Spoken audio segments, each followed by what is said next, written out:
แต่ก่อนเฮาบ่ฮู้บัดเดี๋ยวนี้เกิดความรู้ขึ้นมามีความแน่ชัดว่าพระธรรมคำสอนจุอีโดยมีตุเจ้าพระสงฆ์พระมหาพระด็อกเตอร์เจ้าคุณพระครูเพิ่นนำมาเสนออันนี้เรียกว่าผู้ฟังย่อมได้ฟังสิ่งที่ยังบ่เคยฟังสองสิ่งใดเคยฟังแล้วยังไม่เข้าใจชัดย่อมเข้าใจสิ่งนั้นชัดยิ่งขึ้นเพราะภาษาไทยนี้ผิดไปน้อยมันเกาะปางฮื้อผิดไปแต่ถ้าเรามาฟังชัดๆแล้ว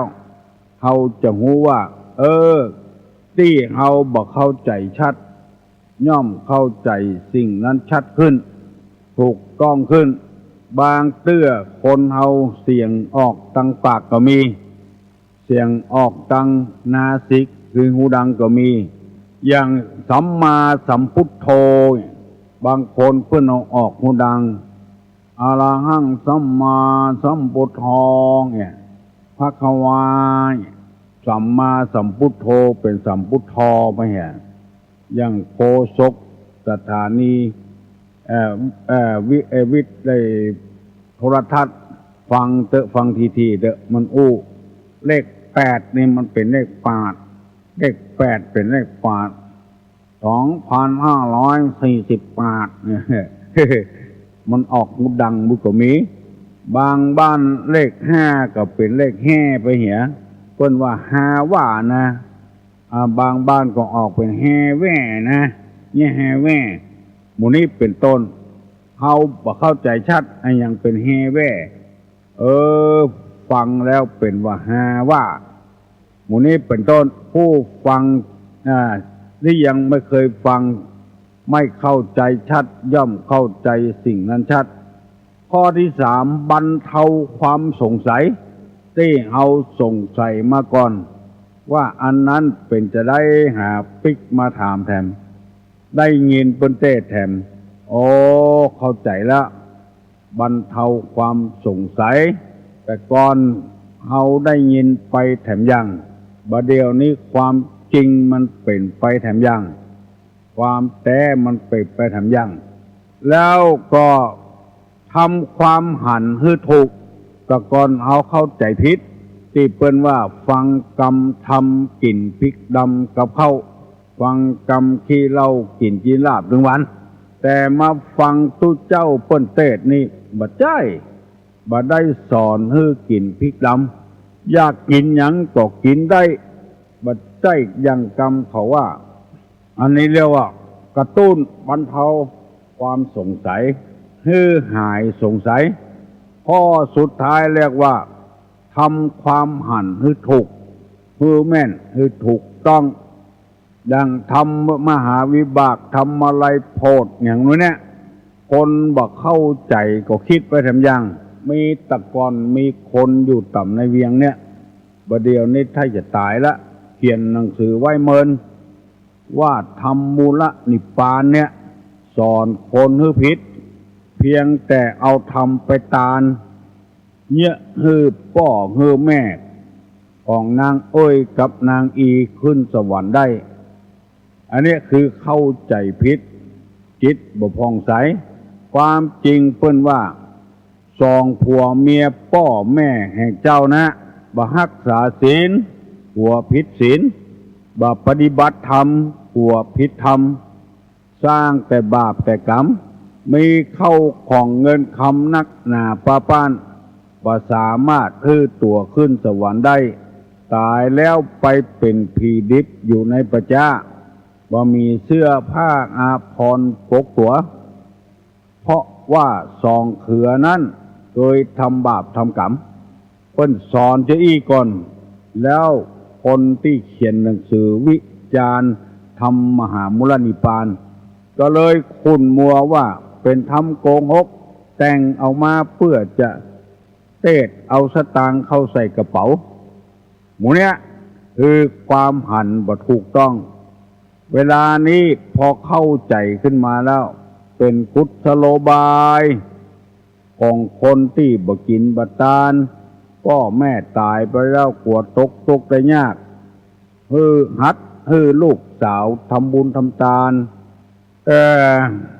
แล้วเพศอันเป็นพ่อเป็นแม่กอง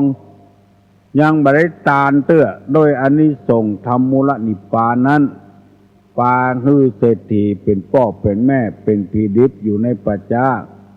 ขึ้นสวรรค์ทันทีเพราะอานิสงส์แห่งธรรมมันเป็นในเนี่ยเบื้องต้นเมื่อหัวทีบัดใจว่าเฮาเฮียนเหมือนเฮาเฮียนหนังสือกอไก่ขอไข่แล้วเฮียนวิทยาศาสตร์เฮียนคณิตศาสตร์เฮียนสรีระศาสตร์มันใจหูกำเดียวสอนตั้งแต่ต้นมาคนหูไปฟังธรรมก็เลยเขียนธรรมวิจารณ์กันมันเนี่ยบ่ถูกธรรมบ่ถูกเมื่อเฮาได้ฟังธรรมแล้วเฮาจะได้เบิกบานแช่มชื่นจิตของผู้ฟังย่อมผ่องใสอันนี้สำหรับคนที่ต้องการพ้นจากทุกข์ให้มีความสุขเลื่อมใสในธรรมได้นำมาเสนอให้ท่านผู้ฟังทั้งหลายภัยยังบัดจำเตื้อก็ให้จำเหียหนึ่งผู้ฟังย่อมได้ฟังสิ่งที่บ่เคยฟังสองสิ่งใดได้เคยฟังแล้วบ่เข้าใจย่อมเข้าใจในสิ่งนั้นนั่น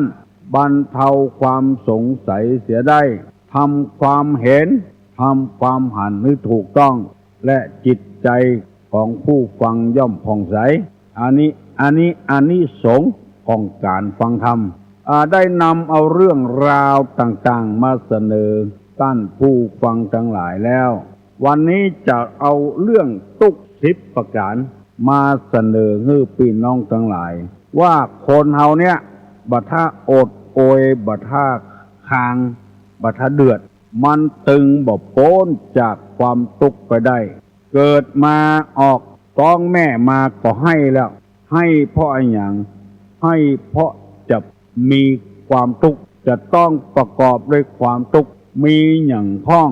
มีอันอย่างพ้องตุลุงจะได้นำมาเสนอให้พี่น้องทั้งหลายฟังแล้วเราจะได้ต้อนรับทุกข์เหล่านั้นมันจะเป็นเศรษฐี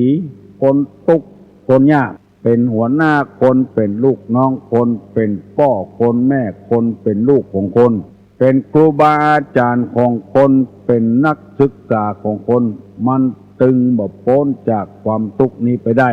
เพิ่นได้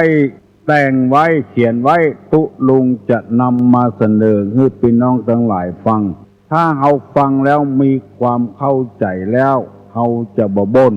เฮาจะบ่เดือดเพราะมันตึงบ่พ้นจากความทุกข์ไปได้ความทุกข์ของคนถึงวันนี้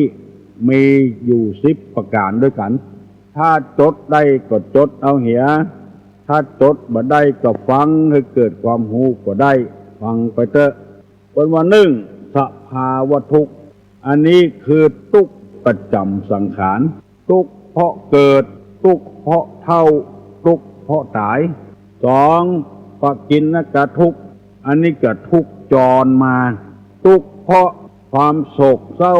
ปริเทวะทุกขะความโทมนัสอุปยาสะทุกข์อันนี้เป็นทุกข์ที่จรมาคนเดียวมันความโศกความเศร้าความปริเวทนาหากันใครได้กันแล้วบ่ได้มาแล้วอยู่ด้วยกันบ่ม่วนอันนี้มันจรมาเมื่อรุนนิพัทธทุกข์อันนี้เป็นทุกข์ประจำทุกข์เนืองนิดประจำได้แก่หนาว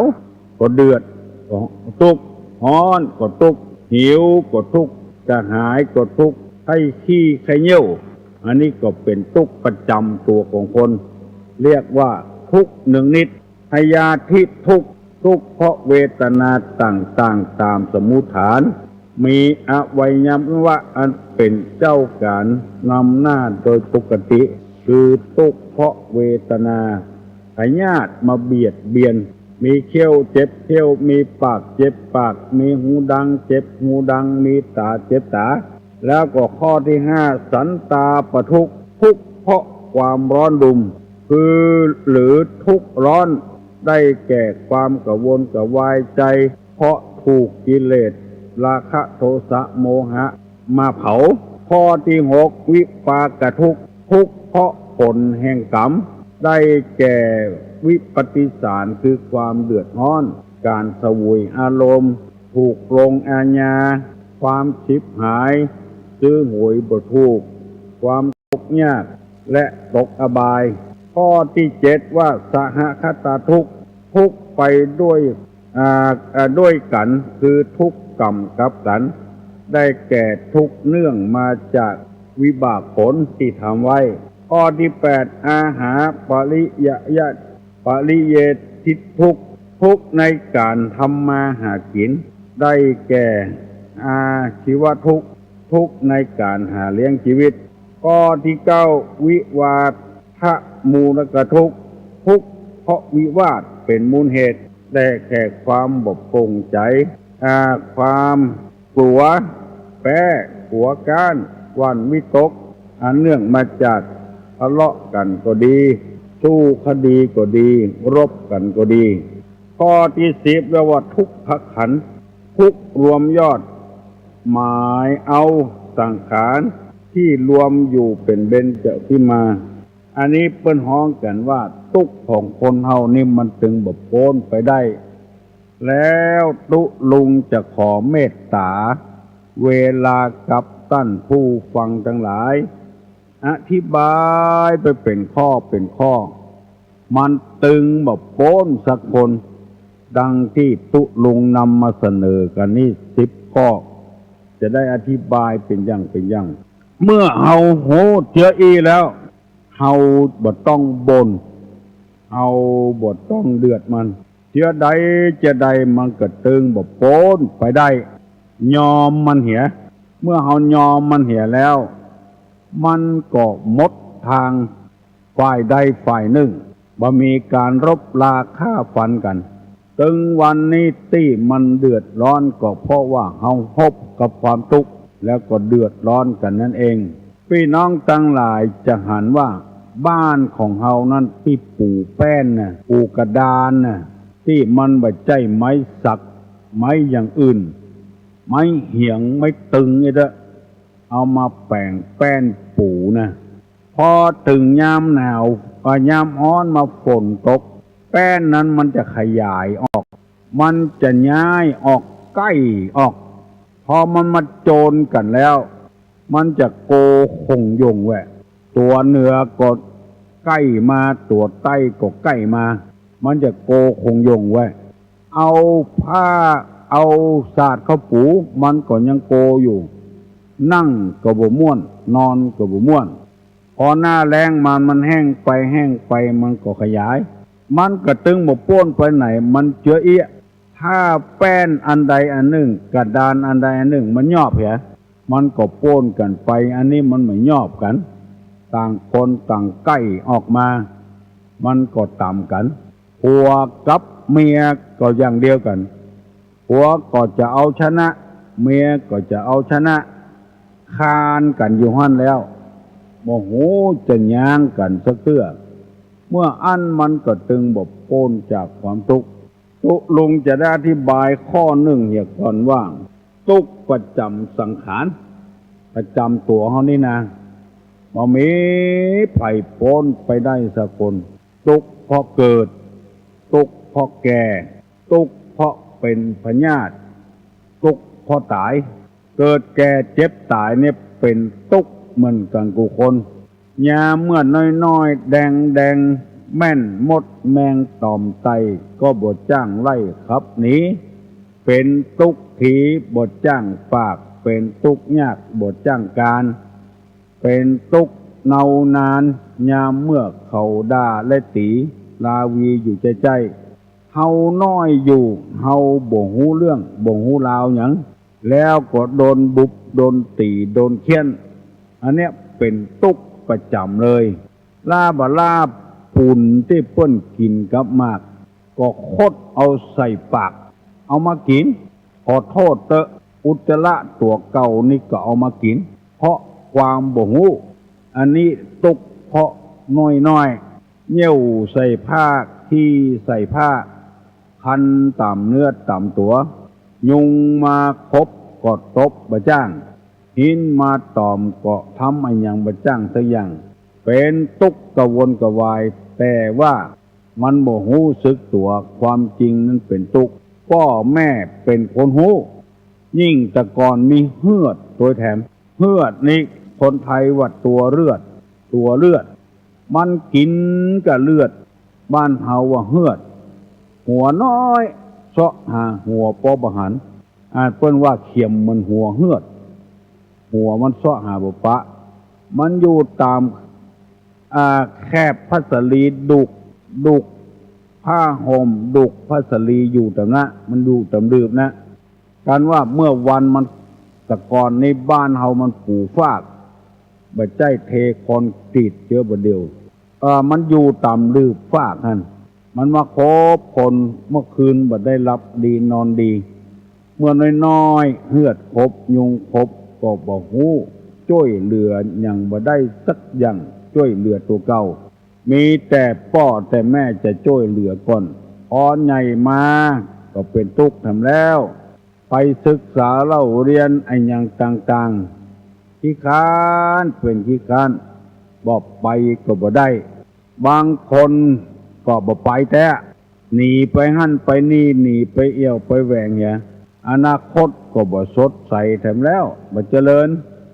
ทุกข์เพราะความเกิดแม่ก็ทุกข์ตัวลูกก็ทุกข์ตัวมันมีประจำเหมือนกันทุกคนบอกว่าคนนั้นจะเป็นลูกเจ้าลูกนายลูกอันยังก็จ้างมันบ่ฮู้สึกตัวแต่ว่ามันเป็นทุกข์ให้อยากกินหยังก็บ่ได้กินเพราะว่าใครบ่ฮู้กับตัวเองเมื่อยามน้อยมีแก่ให้อย่างเดียวตอนให้แล้วก็แม่ก็ฮู้ละว่าลูกต้องการอะไรหยัง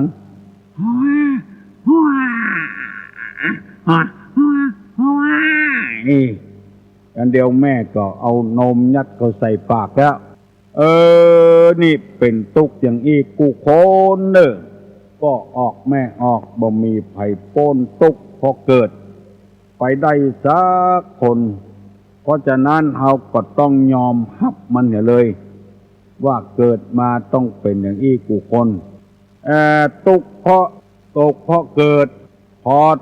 ใหญ่มาเท่ามาแก่มาก็เป็นทุกข์ตุลงในหูแล้วเป็นทุกข์หูก็บ่ดีฟังอย่างเจ้าเปิ้นจะอู้ก้อยนะแล้วเปิ้นไข้หัวเขาก็ไข้หัวด้วยเปิ้นไปนะอย่างบ่ฮู้หูมันบ่ดีหูมันบ่ค่อยได้ยินทีเปิ้นแล้วเปิ้นไข้หัวด้วยเปิ้นเนี่ยมาแล้วไปไปหาเปิ้นก็รำคาญตาก็อย่างเดียวกันมัวอุ้งจุ้งเพื่อว่าถามตุลุงจำคนนี้ไผจำกะหน้านี่จำนะชื่อนี่บ่ค่อยจำละอ่อนบ่เดียวมันบ่ใจเหมือนชื่อตะกอนได้เนี่ยชื่อเป็นตะกอนนี่ชื่อดีชื่อมาชื่อแก้วชื่อควายชื่อหมูชื่อเป็งชื่อโอ๊ตบ่เดียวนี่มันอย่างอ่านมันเปลี่ยนไปพัทลินกะวิทยาการชื่ออย่างมันตุกนะจัดตุกชลานี่นะเขี้ยวก็ไปตาก็ไปหูก็ไปกูโคนเลยถ้าบ่เชื่อตูลงไปพอที่โรงพยาบาลเถอะเป็นคนอย่างลงรถมาเฮ้ยเข้าไปห้องICU บุละใครบ่ฮู้กับไผบ่ได้มันตึงเป็นทุกข์จะอี้มาแล้วทุกข์เพราะความตายจะไปเกิดที่ไหนจะไปพุทธที่ไหนบ่ฮู้วิญญาณคือดวงจิตเฮาเนี่ยจะไปสู่ต้องไผบ่ฮู้คนใดทำความดีก็ไปสู่สวรรค์คนทำบ่ดีก็ไปตังลุ่มไปเป็นสัตว์เดรัจฉานพ้องไปอสุรกายพ้องตกมรณะพ้องไปเป็นเพศพ้องสุดแล้วแต่บุญกรรมที่สร้างในเมืองคนทุกข์เพราะเกิดแก่เจ็บตายนี่มีประจำกูคนเนอะเขาจะไปพ่อเปิ้นบ่ได้ว่าเปิ้นมีความสุขมีแม่ออกคนหนึ่งลูกเป็นนายอำเภอก็มีเป็นอัยการก็มี เป็นทหารนายพันก็มีเป็นแม่หญิงไปเป็นหมอก็มีเป็นนายแพทย์พยาบาลเป็นหัวหน้าหมอท่านซ้ำมาโจเมื่อตุลุงฟังว่าอันบ่มีเข้าบ่มีของยังก็เขาบอกว่านะขอจะให้ไปเป็นพญาติจะให้ไปเป็นอีเตะลำบากกุโตไปไหนก็ไปยากมันแบบโพ้นเหี่ยแล้วก็ออกแม่ออกตั้นผู้ฟังทั้งหลายมีหลายคนว่าตุลุงว่าถูกความจริงมันกรรมที่ว่าถูกนั้นเปิ้นว่าไว้ก่อนแล้วตุลุงเอามาปรับปรุงแก้ไขเพื่อมันถูกปากถูกใจคนฟังบ่ได้เมื่อความทุกข์มันเกิดมาจะอี้แล้วอย่าไปเก็บเอาไว้มันเจ็บหัวเข่าเพื่อมันเจ็บที่หัวเข่าพอแล้วอย่าไปให้มันเจ็บที่หัวใจเฮาลุกอวยนั่งอวยบาดถ้าไปบ่นไปเดือดมันยิ่งบ่นต่อใดก็ยิ่งทุกข์ต่ออันยิ่งกึดใจว่าเปิ้นไปเปิ้นมาเฮากดใจเปิ้นมาตั้งเมื่อเตียวได้เมื่อทีแล้ว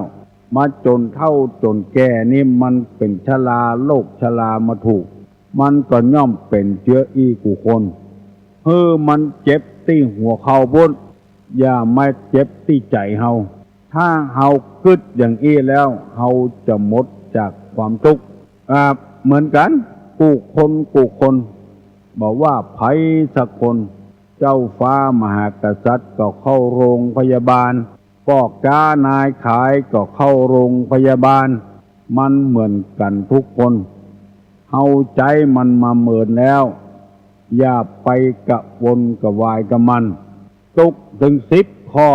ตุลุงจะได้นำมาเสนอเตื้อข้อขอเงื้ออดใจฟังไปเถอะแล้วเฮาจะรู้สึกตามัวก็เดือดเนื้อตาบางหันที่หันชัดเฮาใจมันมาเมินแล้วเฮาบ่รู้สึกบ่ได้มาตอนหลังนี้ทุกข์เพราะชราเพราะเฒ่าเพราะแก่มันบอกว่า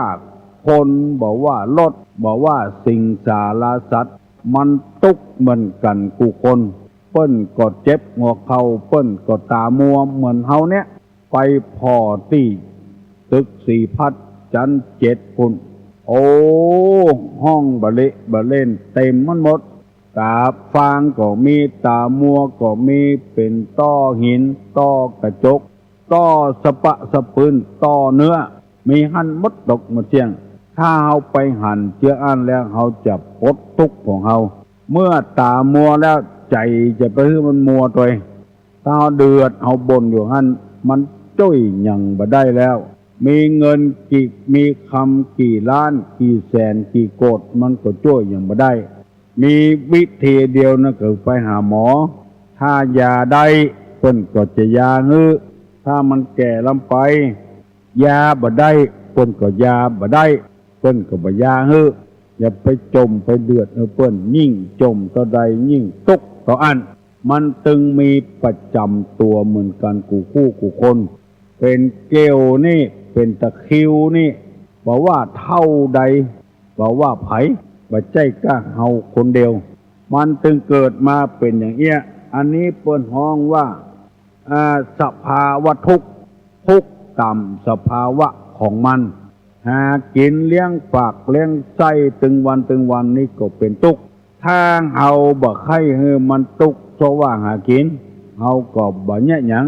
ถ้าบ่แยะหยังก็เดือดทำแล้วบ่มีกินทำแล้วจำเป็นมือ2 ข้างขา2 ข้างจะต้องทำงานไปนับอยู่นับกินเพิ่นจะดุแควนหัวมีแล้วบ่ใจมีไว้แยะหยังอดใจเอามันตึงบ่พ้นจากความทุกข์ไปได้เพราะฉะนั้นเฮาจะได้ยินว่าพระพุทธเจ้าเนี่ยเปิ้นโพ้นทุกข์หมดแล้วเปิ้นมาเอาแล้วเท่าแก่มาอายุ80 ปี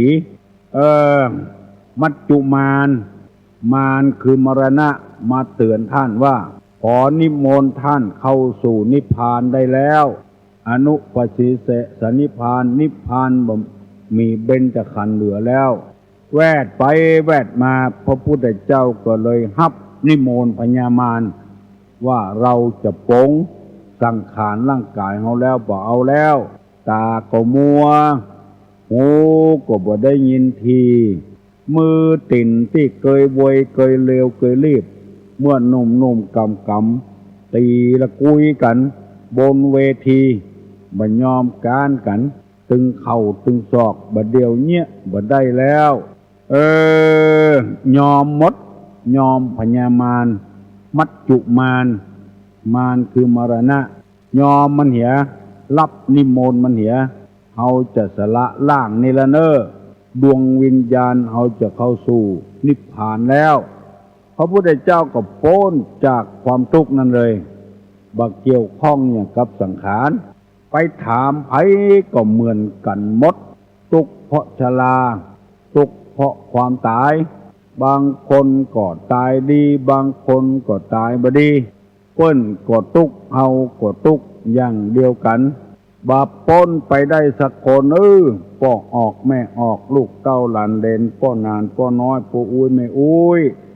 มันจึงมีประจำจะอีกูคนวันนี้ได้อธิบายข้อเดียวเหตุแต่เอาจะอยู่ด้วยกันถึงวันอย่าไปบ่นไปเดือดมันตาบอดก็จะไปเดือดมันถ้าเฮาตาดีแถมกิเลสจะนักหรือนี่ก่อนปล่อยมันอยู่ฮะนะยังดีกว่าคนตาดีคนตาดีนี่ตาหันใครได้ต้องไม่ใครกินเป็นตุกโซว่าหากินตัวแถมมันมีตุกอยู่ตลอดเวลาตุกเพราะสภาวะของมันอย่างรถรถใหม่ที่ตึงบ่ได้ซ่อมเลยสตาร์ทก็ซึ่งได้เลยแต่รถเก่านี่ก็ยังว่าเข้าอู่ข้องยางข้องมันเป็นของตามสภาวะของมันเพราะฉะนั้นก็ฮืบป่งตกมันตึงบ่โป้นไปได้แล้วตุลุงถ้าจะปั่นปอนแล้วเวลานี้ทุก10ประการไผ่มีปากกามีกระดาษจดไว้สภาวะทุกข์คือทุกข์ประจำตามสภาวะมันตึงมีเหมือนกันกูคนแล้ววันพุกจะได้อธิบายทุกข์ต่อไปแถมมันตึงบ่พ้นไปได้ปนมมือขึ้นจะฮือปอนแล้วอายุวัฏโกธนะวัฏโกสิริวัฏโกยัสสะวัฏโกปละวัฏโกวันนะวัฏโกสุขวัฏโกโหตุสัพพตาทุกขโลกาพญาเวลาโสกาจันตุจุปัตตวาอเนกาอันตะระญาปิวินะสันตุสติจสาอุทาปจายิโนจัตตาโลธรรมาวัฏันติอายุวันโนสุขังพลัง